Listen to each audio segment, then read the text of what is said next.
Assalamualaikum warahmatullahi wabarakatuh.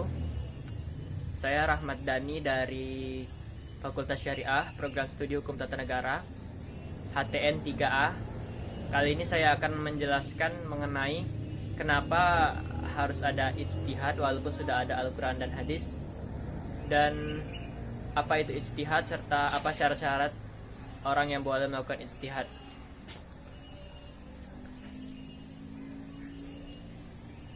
Ijtihad adalah sebuah usaha yang sungguh-sungguh yang sebenarnya bisa dilaksanakan oleh siapa saja yang sudah berusaha mencari ilmu untuk memutuskan sesuatu perkara yang tidak dibahas dalam Al-Quran maupun hadis, dengan syarat menggunakan akal sehat dan pertimbangan yang matang.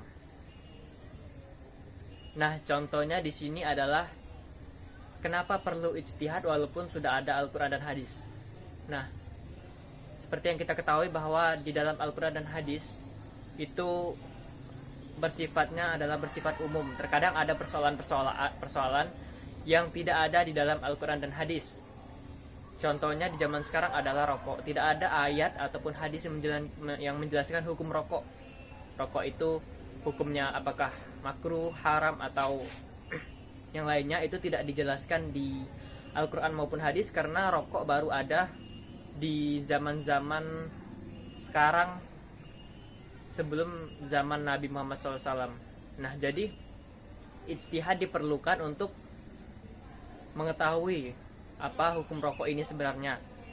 Jadi ijtihad ini adalah proses mencari suatu kebenaran yang hal tersebut tidak dijelaskan secara rinci di dalam Al-Quran maupun hadis seperti rokok tadi contohnya.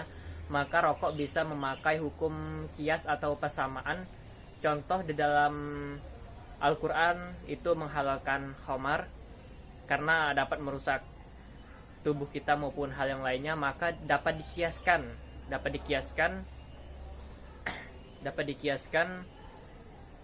dengan rokok tadi, bahwa rokok itu sangat berbahaya bagi tubuh dan khamar. Maka saya sendiri, pendapat pribadi saya, bahwa rokok itu haram karena dikiaskan oleh sesuatu hal yang ada pada zaman Nabi Muhammad SAW.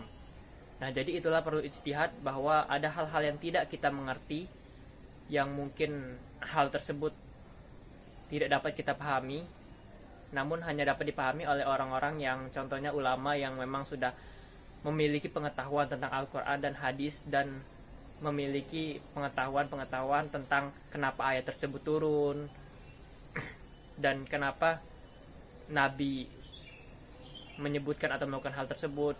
Jadi setiap ayat maupun hadis itu mempunyai asbabun nuzul atau sebab hal tersebut terjadi. Nah, oleh karena itulah ijtihad diperlukan walaupun Al-Quran dan hadis itu sudah ada gitu.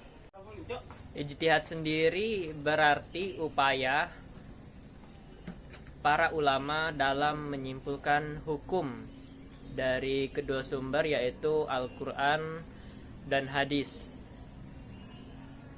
Nah, ijtihad ini tidak bisa dilakukan oleh sembarangan orang.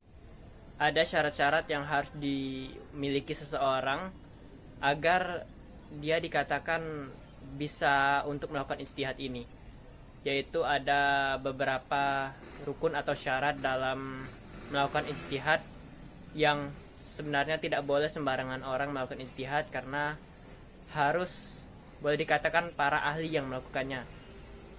Berikut ini adalah syarat-syarat orang yang boleh melakukan ijtihad.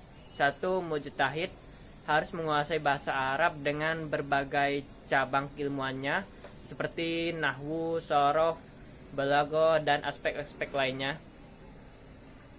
Seperti yang kita ketahui bahwa Al-Quran dan hadis ini diturunkan menggunakan bahasa Arab, maka dari itu diwajibkan bagi orang yang ingin melakukan ijtihad untuk memahami atau mengetahui bahasa Arab dan juga pendalaman-pendalaman dalam bahasa Arab tersebut. Yang kedua, memiliki pengetahuan tentang Al-Quran secara mendalam, seperti tadi asbabun nuzulnya apa.